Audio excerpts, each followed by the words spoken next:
Ramai soal proyek kereta cepat Wush di tengah utang selangit, ditambah dugaan korupsi yang kini diselidiki KPK. Juru bicara KPK Budi Prasetyo bilang, penyelidikan kasus ini sudah dimulai sejak awal tahun 2025. Karena memang masih di tahap penyelidikan, informasi detail terkait dengan progres atau perkembangan perkaranya belum bisa kami sampaikan secara rinci. Oleh karena itu, KPK juga terus mengimbau kepada masyarakat siapapun yang memiliki informasi ataupun data yang terkait dengan hal tersebut bisa menyampaikan kepada KPK. Salah satu pihak yang dimaksud KPK dapat memberi informasi adalah mantan Menko Polhukam Mahfud MD. Namun Mahfud menegaskan tak ada kewajiban dirinya melapor, sebab itu tugas KPK untuk mencari informasi terkait dugaan korupsi. Ini sudah rame ya, pada tanggal 12-13 sudah rame ketika Pak Purbaya mengatakan canda bakai arah hutang. Rame itu. Terus muncul beberapa isu, lalu saya ngomong di tanggal 14, sudah hari ketiga. Lalu KPK katanya, kalau Pak Mahfud diminta ngelapor. Untuk apa saya ngelapor? Nggak ada kerjaan. Nggak ada di dalam hukum itu orang wajib melapor. Orang untuk melapor itu hak menurut pasal 108. Tapi kalau saya dipanggil, saya mau memberi keterangan. Bukan untuk melapor, bukan untuk diperiksa, tapi untuk memberi keterangan. Beda loh, kalau diperiksa itu orang yang diduga terlibat itu diperiksa namanya. Sebelumnya, Menteri Keuangan Purbaya menolak pembayaran utang Wush pakai APBN yang mencapai 120 triliun rupiah. Purbaya menegaskan Kementerian Keuangan tidak ikut campur dalam restrukturisasi utang Wush. Menko mendorong utang Wush diselesaikan dengan langkah bisnis to bisnis. Purbaya turut merespon soal rencana Danantara bakal ke Tiongkok untuk negosiasi utang kereta cepat ini. Yang penting, Kemenkeu tidak ikut campur. Bagus, saya nggak ikut kan? Top. Berarti nggak diajak ke Cina, Pak? Enggak lah. Kan katanya si Pak Doni dia mau ngajak pemerintah juga buat ke Cina. Paling menyaksikan. Kalau mereka udah putus kan udah bagus, top. Wah, saya sebisa mungkin nggak ikut, biar aja mereka selesaikan business to business. Jadi top. Sementara itu, Presiden ke-7 Republik Indonesia Joko Widodo buka suara. Jokowi bilang, Wush dibangun untuk mengatasi kemacetan. Kata Jokowi, transportasi massal atau umum tidak bisa dilihat dari laba saja, melainkan juga dari keuntungan sosial, salah satunya pengurangan emisi karbon. Jadi, sekali lagi, transportasi massal, transportasi umum itu tidak diukur dari laba, tetapi adalah diukur dari keuntungan sosial. Social return on investment. Kini pemerintah Indonesia melalui Danantara tengah bernegosiasi dengan Tiongkok untuk merestrukturisasi utang Wush dari 40 menjadi 60 tahun. Tim Liputan, Kompas TV. Dari mulai utang kereta cepat Wush, warisan Presiden ke-7 Republik Indonesia Joko Widodo, kini merembet ke penyelidikan korupsi oleh KPK. Selain penanganan kasus hukum, bagaimana jalan keluar penanganan utang Wush dan keberlanjutan proyeknya supaya manfaatnya bagi masyarakat bisa makin maksimal. Kita ulas bersama pengamat BUMN yang juga Direktur Next Indonesia Center, Heri Gunawan. Pagi Mas Heri. Selamat pagi. Lalu ada Ketua DPP Partai Solidaritas Indonesia, Bestari Barus. Bang Bas, terima kasih sudah bergabung juga di studio. Dan Direktur Eksekutif Trias Politika Strategis Agung Baskoro. Mas Agung, selamat pagi. Bapak-bapak terima kasih sudah hadir di studio semua. Saya sebenarnya mau ke Bestari duluan, cuma saya ke Mas Heri dulu. Mas Heri, bagaimana Anda melihat ini sebenarnya apa yang dipeributkan? Utang atau dugaan penggelembungan sebenarnya? Atau sebenarnya dua-duanya ada kalau analisis Anda? Ya, dua-duanya ada kemungkinan ada. Ya sudah pasti utang ada. Sebenarnya ada yang kurang itu, hutang, beban operasional, ya arus kasnya minus, gitu ya. Kemudian yang ketiga itu adalah dugaan adanya penggelembungan. Markup ya? Sangat mungkin itu terjadi, makanya disitulah pentingnya aparat penegak hukum. Ini bisa dilakukan dalam menurut saya, ya ini penting untuk dilakukan, kenapa? Karena ini bisa jadi alat negosiasi. Alat negosiasi ketika dia melakukan restrukturisasi pinjaman. Ini bukan yang nggak pernah terjadi. Pernah terjadi di perusahaan plat merah. Jadi karena ada pinjaman ya, kemudian ada proyeknya yang dilakukan terjadi di situ, terus ada korupsi gitu ya, ada ada cara yang tidak benar dilakukan secara hukum, itu dinegosiasikan akhirnya menjadi alat tekan kepada kreditur. Jadi ini proyek Anda tuh begini segala macam. Nah, akhirnya terjadi dan mulus negosiasinya, kebetulan pada waktu itu mulus. Nah, kalau kita ngomongin restrukturisasi misalnya, ini kan banyak proses apa yang bisa dilakukan. Misalnya hampir seluruh perusahaan kereta api milik negara itu baik di Jepang, di Inggris, di Swiss, di Eropa, itu semuanya juga punya masalah di awalnya. Tapi semuanya bisa direstrukturisasi dengan baik. Cuman memang persoalannya kayak terakhir lah yang paling fenomenal itu Japan National Railways misalnya gitu ya. Itu juga punya persoalan. Tapi persoalannya kan JNR ini kan mirip dengan KAI, bukan mirip dengan WUS. Itu persoalannya. Jadi kalau salah satu contoh yang dilakukan dengan restrukturisasi adalah dia slice tuh semua tuh. Perusahaan-perusahaannya dipisah. Ada yang angkutan penumpang, ada angkutan barang. Itu ada rute-rute yang dipecah-pecah. Nah, persoalannya WUS ini nggak bisa di-slice ini, nggak bisa dipotong-potong. WUS itu cuma satu aja. Nah, artinya apa? Di sini ada persoalan juga dari sisi operasional. WUS itu terutama dari demand.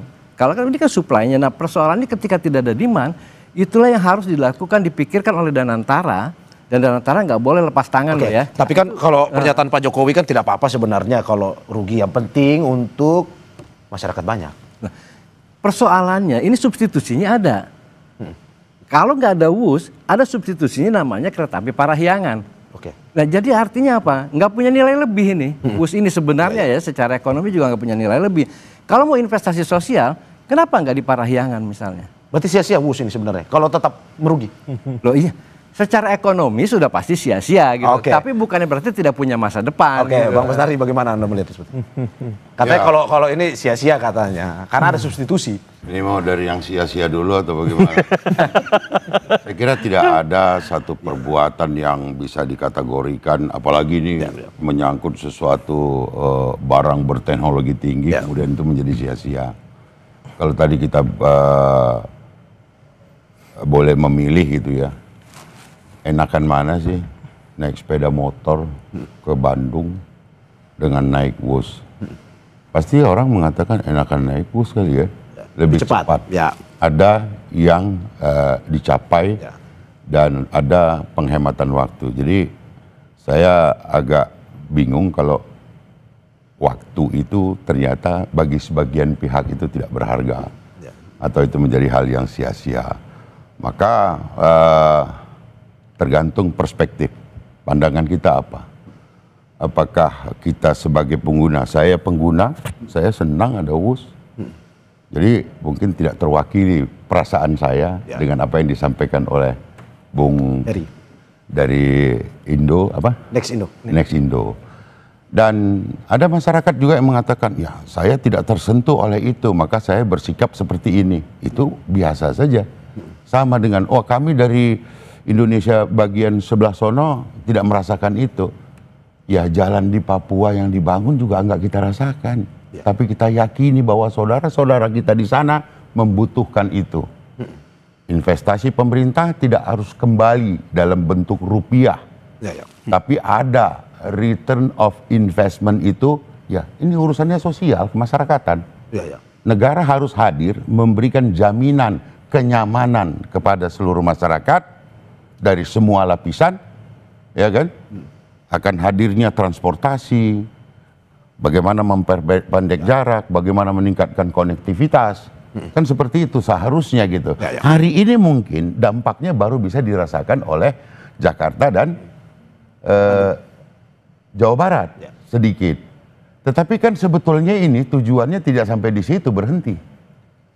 Sampai ke Surabaya. Dan itu menjadi sesuatu yang investasi sosial ya. Investasi yang membanggakan, karena kalau dengan rakyat kita berhitung, kita harus bisnis. Wah, saya kira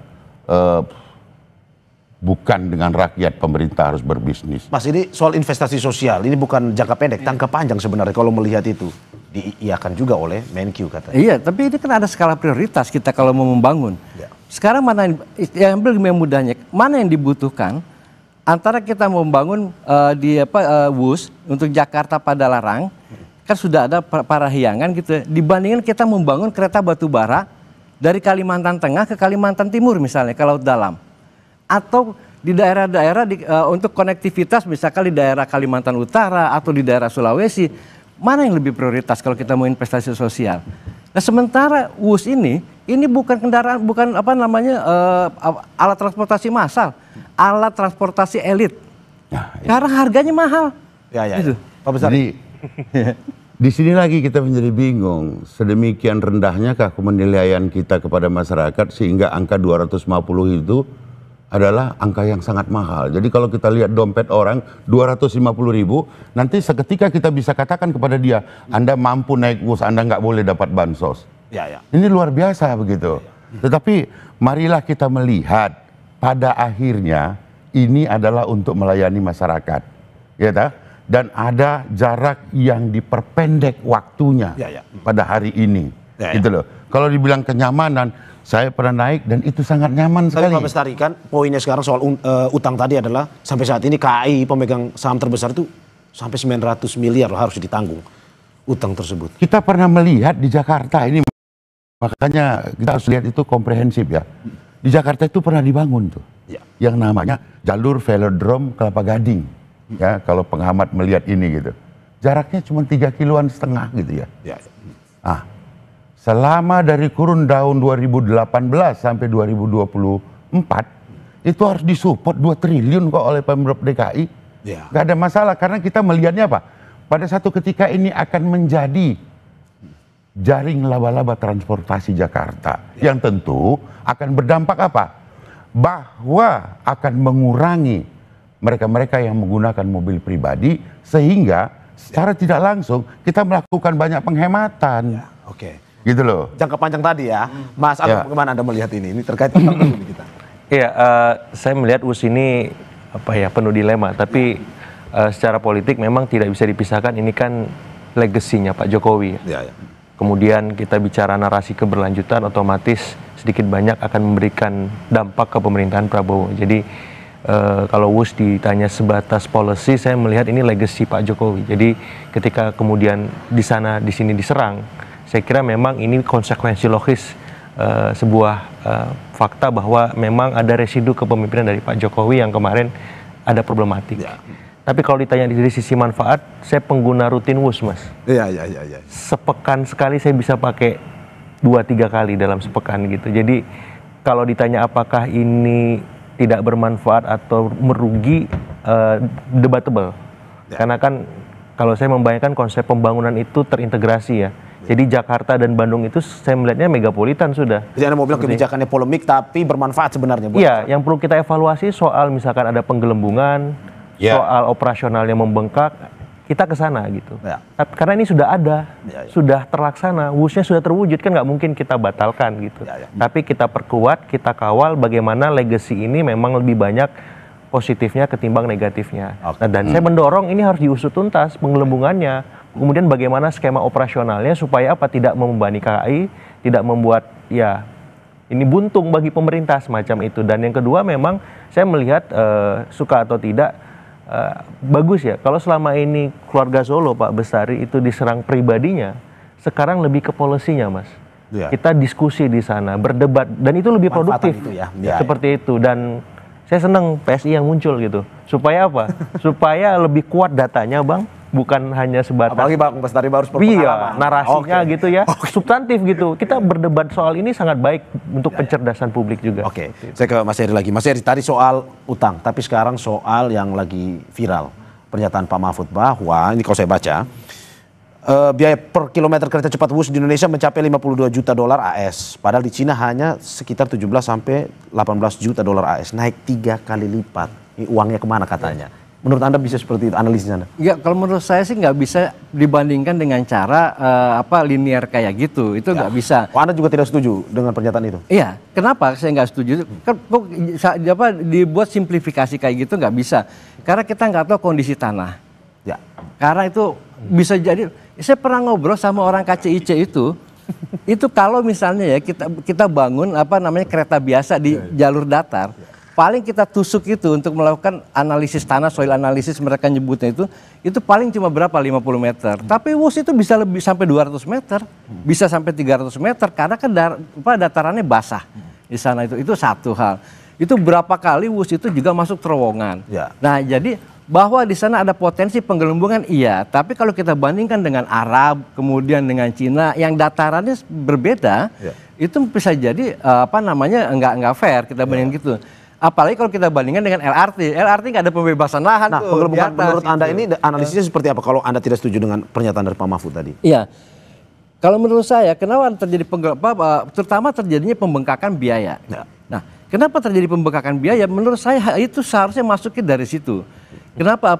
Ini ada pembengkakan biaya yang pada awalnya bahkan tidak boleh ditanggung oleh APBN. Akhirnya APBN harus menyuntik KAI sebagai lead konsorsium. Nah, di sini pembengkakan inilah yang menurut saya ada problem. Kalau yang di awal itu menurut saya kan relatif tidak ada problem. Artinya memang itu sudah disetujui ya, sudah disetujui. Nah, kemudian ada pembengkakan yang pada akhirnya ini DPR juga terlibat. Nah, di sinilah terutama misalnya gini, materialnya kenapa ada peningkatan biayanya? Satu. Kedua, yang sangat mungkin terjadi pada pembebasan lahan. Ya. Ini terjadi pada Trans Sumatera, jalan tol Trans Sumatera. Itu kan ada orang dalam yang main. Ya. Jadi dia tahu daerah sana mau dibebasin, dia beli dulu tuh lahannya. Nah, sekarang itu kan pernah disutus KPK. Ya. KPK punya pengalaman seperti itu. Tapi kalau KPK lama-lama menurut saya take over aja kasusnya. Berarti ini jauh berbeda dengan apa yang disampaikan oleh Pak Mahfud. Menurut Anda Pak Mahfud perlu mempertanggungjawabkan pernyataan itu? Enggak perlu. Dia kan bagaimana Pak Mahfud kan anggota masyarakat. Dia analisis bisa saja kan. Gitu. Oke.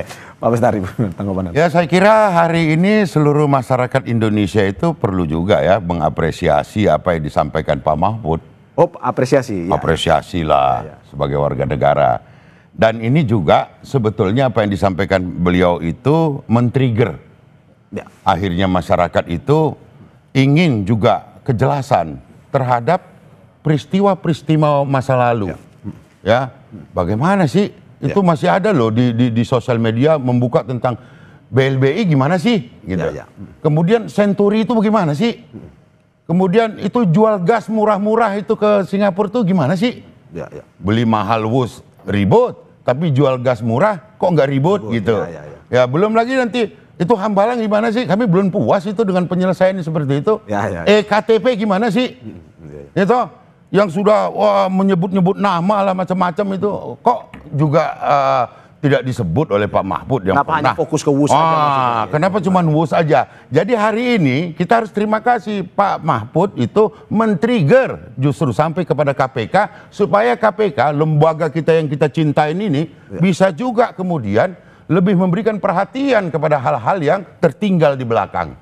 Saya kira itu menjadi bagus pada hari ini. Saya kira itu. Oke, dan memang harus ya semua kita telisik lebih dalam ya, bukan hanya soal WUS itu ya. Mas Agung, kalau Anda melihat politis atau enggak sebenarnya pernyataan Pak Mahfud ini? Sangat politis. Karena yang ditanya analis politis. Jadi ini pertarungan narasi lagi dan lagi. Jadi suka atau tidak memang residu dari pemerintahan Pak Jokowi ini ada bekasnya bagi semua pihak baik yang pro maupun kontra. Nah, kalau kemarin soal pribadi dari keluarga Solo, ini soal polisinya nih. Bisa saja bukan hanya soal WUS ini. Bisa saja nanti kemudian soal IKN, kemudian soal infrastruktur lain semacam itu, dan ya keluarga Solo, PSI harus siap-siap nih. Dan saya berharap yang dipertarungkan itu datanya, faktanya, bukan sekedar narasi-narasi ya kebencian, narasi-narasi yang tidak bertanggung jawab, yang itu jauh dari kata-kata mencerdaskan publik, Mas Mario. Jadi it's okay, nggak apa-apa kita berdebat, inilah demokrasi yang kita pilih, konsekuensinya seperti ini, sehingga apa? Orang jadi tahu WUS itu visibility study-nya seperti apa, perencanaannya dari hulu sampai hilir. Terus operasionalnya berapa sih yang dihabiskan? Orang kayak saya yang merasakan manfaatnya jadi mikir nih, wah saya harus berharap ini dinaikin lagi tiketnya biar saya bisa berkontribusi misalkan. Atau misalkan WUS itu supaya untung gimana ya? Akhirnya kita berpikir semua sebagai bangsa. Nah ini bagus. Dan menurut Anda, apakah Pak Mahfud tadi seperti pertanyaan pertama harus mempertanggungjawabkan itu? Ya, menurut saya mempertanggungjawabkan dalam konteks beliau bisa membantu apa, perannya di mana supaya WUS ini lebih baik. Kalau saya ke arahnya sih ke situ. Termasuk dugaan penggelembungan itu ya? Persis, karena beliau punya kompetensi di sana kan Mas. Jadi bagaimana kasus ini terang benderang dan akhirnya kerugiannya, penggelembungannya dan masalah-masalah yang ada di dalamnya bisa terungkap dan teratasi seperti itu. Saya ke Mas Heri. Mas Heri, ini masih soal pembayarannya bagaimana? Pemerintah menolak dan antara pun masih pikir-pikir. Tapi sebelum Anda menjawab, kita Saksikan usai jeda berikut.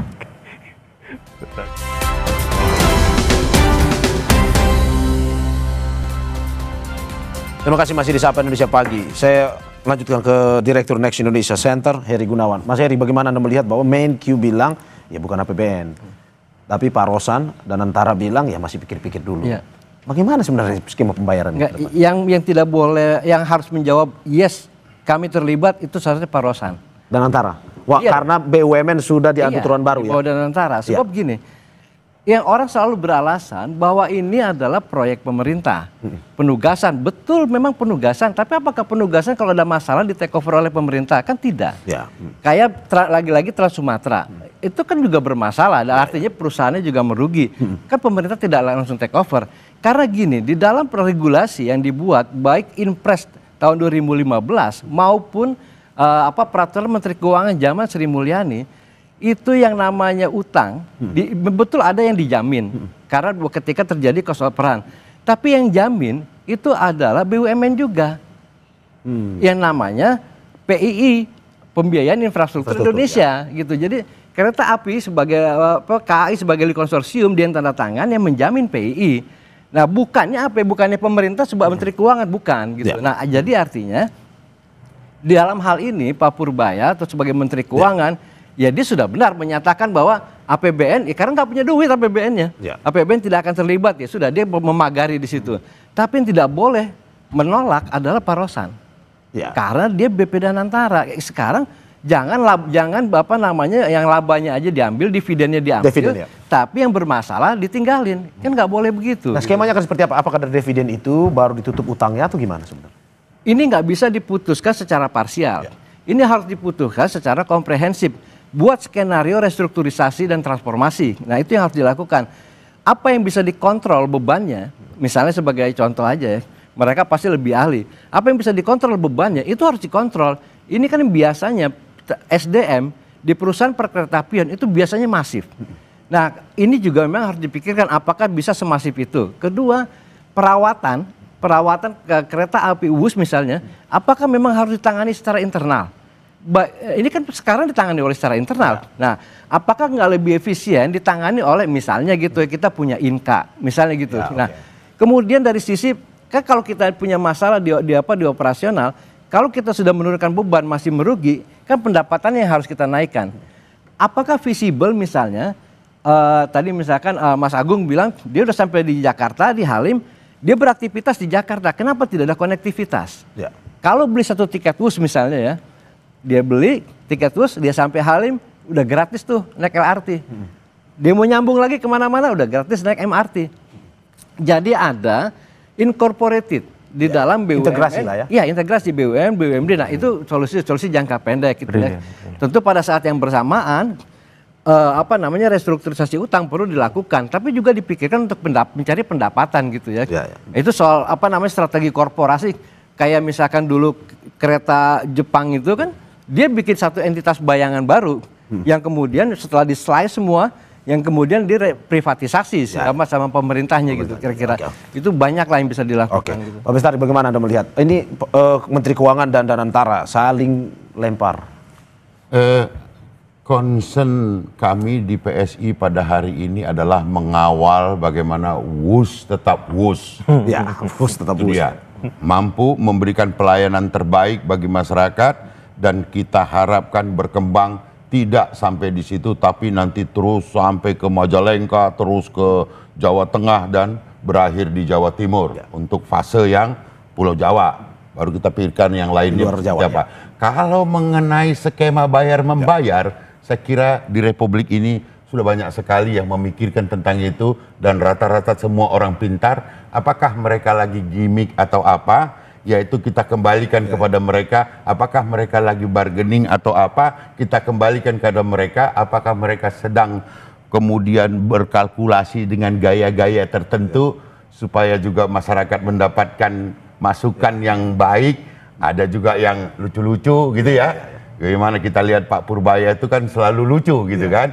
Ini bagus juga memberikan penghiburan, tapi ujungnya bahwa akhirnya adalah kita menitipkan harapan masyarakat kepada siapapun yang harus menyelesaikan skema pembayaran ini berhasil sukses di kemudian hari dan teruslah WUS menjadi kebanggaan bagi masyarakat Indonesia. Tapi Pak Jokowi sempat komen nggak Pak Bestari terkait dengan ini saling lempar siapa yang mau melunasi ini? Saya kira itu diskusi elit ya. Ya. Saya kira mereka sudah tahu jawabannya. Cuman kan mereka perlu juga diketahui oleh masyarakat, oh mereka sedang bekerja. Apapun itu gitu. Maka saya katakan dari tadi, kami tidak ingin campur ke dalam bagaimana negosiasi antara dengan Menteri Keuangan yang masing-masing punya apa namanya? Ya, tupoksi masing-masing ya. Tupoksi masing-masing itu. Tapi kami meyakini, ya proyek ini mau dikatakan bukan proyek pemerintah bagaimana orang pemerintahnya dalam kok di situ. Hanya saja ada penugasan-penugasan yang diberikan kepada pemerintah supaya tidak mengganggu kepada tahun anggaran. Nah, ini kita serahkan ke sini supaya lebih fleksibel di dalam membangun skema bagaimana kita membayar ini. Ada yang kita dengar bisa melakukan restrukturisasi. Ya, itu bagus sekali loh. Hari ini ada keributan yang luar biasa kita lihat sama-sama bahwa barang yang sudah datang, ya kan? Saya nggak yakin tuh kita harus bingung tuh bagaimana cara membayarnya, ya kan? Kalau barang kita yang keluar, kita harus kita terima barang orang masuk, biasanya harus kita bayar nih. Ini barang udah masuk, bayarnya bagaimana? Ya nanti bagaimana cara terbaik kata China juga kan? Tidak selalu jangan lihat untung rugi, karena China juga meyakini bahwa urusan kereta cepat ini adalah tujuannya juga sosial. Ya termasuk di masyarakat Indonesia ini. Menkyu yang mengatakan bahwa ini regional development dalam arti ya ada untuk tujuan sosial tadi. Saya kira itu. Oke, Mas Agung. Ya. Ini melihat perdebatan soal WUS ini ada di zamannya Pak Jokowi, tapi akhirnya perdebatannya terjadi di zamannya Pak Presiden Prabowo. Menurut Anda bagaimana melihat hubungan keduanya ini? Kita lihat. Jadi ini salah satu ekses narasi keberlanjutan itu, Mas. Tapi ekses ini bisa diminimalkan ketika pemerintah tanggap untuk menuntaskan komunikasi publiknya. Jadi skema restrukturisasi kan udah kita dengar nih 60 tahun katanya. Nah, cuman perlu juga dijabarkan solusi mengatasi biaya operasional yang membengkak tadi. Tadi Pak Heri bilang, oh ya coba diintegrasikan dengan MRT, LRT, company-nya. Itu kan ide brilian menurut saya. Nanti ide brilian apa lagi? Nah, pemerintah harus merumuskan ini segera. Ya solusi-solusi untuk mengatasi biaya operasional itu supaya di publik tidak ada kekhawatiran ini APBN boncos lagi nih. Terus kita juga belum merasakan dampak dalam tanda petik polisi pemerintah untuk mensejahterakan. Maksud saya coba publik itu dihibur dengan solusi narasi yang lebih membuat mereka tenang bahwa negara ini baik-baik saja. Nah, sehingga perdebatan ini tidak perlu terlalu jauh kita masuk semacam itu, sehingga pemerintah perlu merumuskan solusinya apa. Itu satu. Yang kedua, saya kira pemerintah ya harus menunjuk siapa orang yang paling bertanggung jawab di depan ini supaya tidak kemana-mana narasinya, terlalu liar soalnya. Kalau misalkan dilempar ke Pak Purbaya, dilempar ke Pak Rosan, dilempar ke Pak Luhut. Berarti harus ada satu yang bertanggung jawab untuk pengurusan soal WUS ini. Ini restrukturisasi, solusinya ya Pak Rosan misalkan. Selesai di situ. Jadi kalau mau tanya apapun Pak Rosan, nggak perlu ke Pak Purbaya, nggak perlu ke Pak Luhut, nggak perlu ke mana. Kenapa? Kalau seperti itu rapi jadinya. Publik juga tenang, publik juga nyaman, sehingga ya pemerintah tidak lagi harus disibukkan dengan hal-hal yang kurang substantif. Karena kan ini sebenarnya melanjutkan kebijakan dan harusnya sudah ada peta jalan yang jelas sampai misalkan nanti pada skema apakah perlu dilanjutkan sampai Surabaya atau stop di Bandung dengan beragam macam pertimbangan. Artinya apa? Jelas kajiannya, yang itu kemarin kita tidak dapatkan. Soal-soal transparansi kajiannya, soal-soal sosialisasinya dan seterusnya, supaya apa? Supaya ya orang melihat pemerintahan Prabowo ini lebih baik lah dari sebelumnya. Tapi kan ada memang kritik-kritik terkait dengan utang, belum untung dan segala macam. Menurut Anda ini membebankan Pak Prabowo nantinya atau gimana? Ya kalau tidak direspon dengan komprehensif tadi ya pasti akan membebani, pasti akan membuat legasi Pak Jokowi tercoreng juga gitu, karena memang melihat bahwa ini kurang kajian nih. Ya manfaatnya besar, tapi kok kurang dikaji gitu. Apalagi sebelum WUS dilakukan kan banyak penolakan-penolakan di internal pemerintah sendiri. Nah saya kira dengan sekarang jadi rame lagi ya Presiden Prabowo perlu memastikan siapa orang yang menjawab itu semua supaya ini rapi, supaya ya narasinya bukan hanya sekedar melanjutkan Pak Jokowi, tapi menyempurnakan pekerjaan Pak Jokowi. Menurut Anda kalau misalnya tidak ada orang yang bisa berdiri sebagai pengurus ini, mungkinkah mengganggu hubungan? Saya kira mengganggu dalam porsi-porsi tertentu pasti bisa, Mas. Gitu. Karena memang ini akan menjadi bola liar kan. Akan memberikan istilahnya dampak ya minor kepada Presiden Prabowo gitu. Karena suka atau tidak ini kan beliau melanjutkan. Nah, jangan sampai yang dilanjutkan ini dan terpetik barang yang kurang solid, kurang baik ya packagingnya seterusnya. Jadi menurut saya ya ini perlu dipertimbangkan supaya semuanya. Tapi kita harus melihat bahwa presiden itu bukan personal, Pak. Ya. Itu kelembagaan. Kelembagaan, profesional. Dan negara ini berkesinambungan. Saya kira itu. Berarti tidak ada hubungan yang terganggu ya akibat ini. Oh, bestie. Saya yakinkan itu Pak Prabowo dengan Pak Jokowi itu bestie itu. Oke, Mas Heri, bagaimana ini sudah masuk ke KPK, masyarakat mendesak KPK untuk bisa ya udah kalau memang ada dugaan penggelembungan ya dibuka seterang-terangnya, apalagi masuk ke penyelidikan ini sekarang. Iya. Ya menurut saya khawatir KPK tuh ngomong kita sudah melakukan penyelidikan itu sejak awal tahun, itu basa-basi gitu. Karena banyak kasus di KPK itu ngambang aja tuh. Yang paling ada di depan sudah ada penyitaan, sudah ada macam-macam, itu kasus haji. Sampai sekarang nggak jelas juntrungannya seperti apa gitu kan. Tapi karena viral tiba-tiba muncul lagi. Karena viral muncul lagi. Berarti Anda setuju dengan Pak Bastari ini ya? Tikungan tajam. Sekarang gini, ditambah lagi kasus tiba-tiba kasus LPI. Begitu Kejaksaan Agung memeriksa kasus itu, tiba-tiba kita udah periksa sejak tahun 2023. Kan itu yang dibilang oleh KPK. Nah, jadi maksud saya, terus terang, saya sangat percaya KPK itu hanya pada 2 periode pertama. Belakangan sampai hari ini makin terus tuh menipis. Nah, kita berharap KPK itu kembalikan kepercayaan publik terhadap lembaga ini menurut saya. Nah, jadi sekarang kalau menurut saya ya kalau memang KPK lambat-lambat, ini penting kok. Sekarang gini, perintahkan aja, minta saja KPK misalkan Danantara melalui katakanlah melobi DPR, mulailah minta misalnya BPK mengaudit itu. Jadi mulailah dari situ. Kalau sudah ada temuan ini, tinggal nanti Danantara mau bawa kemana nih. Kalau nggak mau KPK lambat-lambat, bawa aja ke Kejaksaan Agung. Kan sama-sama APH mereka. Jadi menurut saya itu begitu. Jadi mulailah dari BPK yang mengaudit gitu.